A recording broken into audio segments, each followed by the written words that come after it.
Hi, ഞാൻ ആദിഷ്. ഇന്നത്തെ വീഡിയോയിലൂടെ നമ്മൾ ഡിസ്കസ് ചെയ്യാനായിട്ട് പോകുന്നത് ഒരു റിലേഷൻഷിപ്പിൽ തകർച്ചയുണ്ടാകാൻ ഏറ്റവും കൂടുതൽ കാരണമാകുന്നത് പരസ്പരമുള്ള കമ്മ്യൂണിക്കേഷനാണ്. അത് എന്ത് റിലേഷൻഷിപ്പ് ആയിക്കോട്ടെ, ഹസ്ബൻഡ് ആൻഡ് വൈഫ് ആകട്ടെ, അല്ലെങ്കിൽ കൊളീഗ്സ് ആവട്ടെ, ഫ്രണ്ട്സ് ആവട്ടെ, കാമുകന്മാരാവട്ടെ.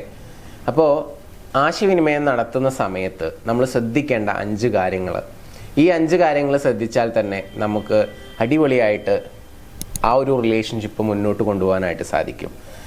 ഒന്നാമത്തെ കാര്യം എന്ന് പറയുന്നത്, ഒരാളിങ്ങനെ സംസാരിച്ചു കൊണ്ടിരിക്കുന്ന സമയത്ത് അത് നമ്മൾ തടഞ്ഞുകൊണ്ട് അവരെ സംസാരിക്കാൻ സമ്മതിക്കാതെ അത് പാതി വഴി വെച്ചിട്ട് നിർത്തിയിട്ട്, അല്ലെങ്കിൽ കൂടുതൽ സൗണ്ട് എടുത്ത് അങ്ങോട്ട് റിപ്ലൈ ചെയ്യുക, അല്ലെങ്കിൽ അവരെന്താണോ പറയുന്നത് അതിനെ വിമർശിക്കുക.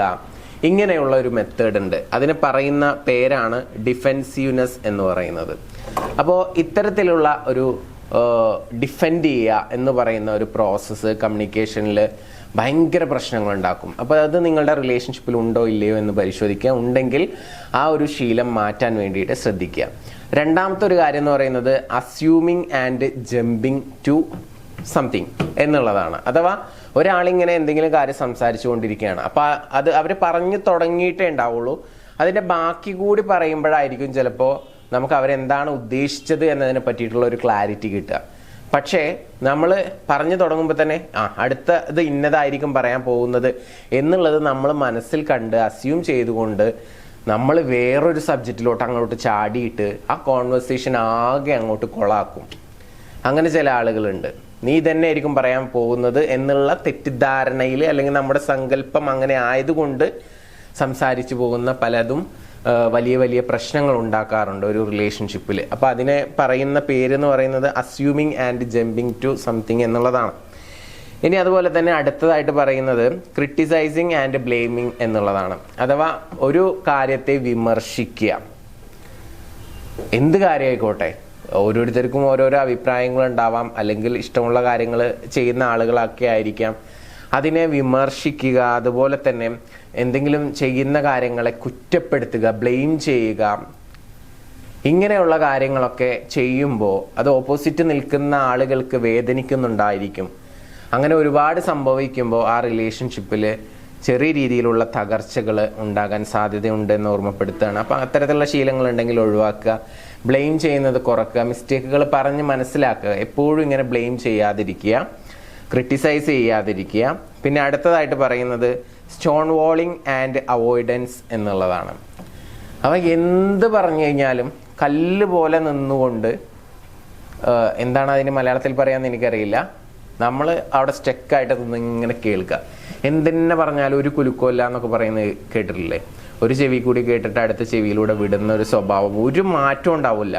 അതിപ്പോൾ എന്തെങ്കിലും നമ്മുടെ കുറവുകൾ പറയുന്നതാവാം, അല്ലെങ്കിൽ മിസ്റ്റേക്കുകൾ പറയുന്നതാവും, വീണ്ടും അത് തന്നെ ആവർത്തിക്കുക. അങ്ങനെ ഉള്ള ഒരു ശീലം ഉണ്ടെങ്കിൽ അത് ഒഴിവാക്കുക. അതുപോലെ തന്നെ പറയുന്ന എല്ലാ കാര്യവും അവോയ്ഡ് ചെയ്യുക. എന്ത് പറഞ്ഞാലും അത് ചെയ്യാതിരിക്കുക, അതിൻ്റെ നേരെ ഓപ്പോസിറ്റ് ചെയ്യുക. ഇങ്ങനെയൊക്കെ ഉള്ള ശീലം ഉണ്ടെങ്കിൽ അതും ഒഴിവാക്കുന്നത് വളരെ നല്ലതായിരിക്കും എന്ന് ഓർമ്മപ്പെടുത്തുകയാണ്. പിന്നെ അടുത്തതായിട്ട് പറയുന്നത് നോട്ട് ആക്റ്റീവ് ലിസണിങ് എന്നുള്ളതാണ്. ഒരാൾ സംസാരിച്ചു കൊണ്ടിരിക്കുന്ന സമയത്ത് അയാൾക്ക് സംസാരിക്കാനുള്ളൊരു സ്പേസ് കൊടുക്കുക. മാത്രമല്ല, നമ്മൾ അത് നന്നായിട്ട് ലിസൺ ചെയ്യണം. നമ്മളത് കേൾക്കുന്ന സമയത്ത് നമ്മളെ വേറെ എന്തെങ്കിലും പണിയിലാണെങ്കിൽ അതിലായിരിക്കും കൂടുതൽ ശ്രദ്ധ. ചിലപ്പോൾ മൊബൈൽ നോക്കുകയായിരിക്കും, അല്ലെങ്കിൽ ലാപ്ടോപ്പിൽ എന്തെങ്കിലും ചെയ്തുകൊണ്ടിരിക്കുകയായിരിക്കും, വാട്ട് എവർ ഇറ്റ് ഈസ്, അല്ലെങ്കിൽ വല്ല കുക്കിങ്ങോ കിച്ചണിലോ എന്തെങ്കിലും പരിപാടികൾ ചെയ്തുകൊണ്ടിരിക്കുകയായിരിക്കും. അപ്പോൾ അവർക്ക് ഓപ്പോസിറ്റ് നിൽക്കുന്ന ആൾക്ക് നമ്മൾ ശ്രദ്ധിക്കുന്നില്ല എന്നുള്ളൊരു തോന്നൽ വന്നു കഴിഞ്ഞാലും റിലേഷൻഷിപ്പിൽ വലിയ വലിയ വിള്ളലുകൾ ഉണ്ടാവാൻ സാധ്യതയുണ്ട്. അപ്പോൾ ഇന്നത്തെ വീഡിയോയിലൂടെ നമ്മൾ ചർച്ച ചെയ്തിട്ടുള്ള ഈ 5 കാര്യങ്ങൾ ഒന്ന് ശ്രദ്ധിക്കുക. പറ്റാവുന്ന കാര്യങ്ങളൊക്കെ ഒഴിവാക്കുകയാണെന്നുണ്ടെങ്കിൽ നിങ്ങളുടെ ആ ഒരു റിലേഷൻഷിപ്പ് സ്മൂത്തായിട്ട് കൊണ്ടുപോകാനായിട്ട് പറ്റും.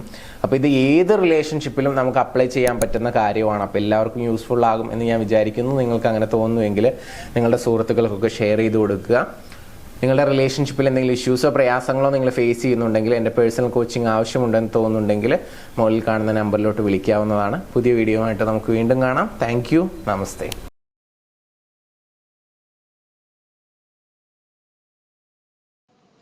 ശരിക്കും പറഞ്ഞാൽ ഞാൻ വളരെ ഹാപ്പിയാണ് ഇപ്പോൾ.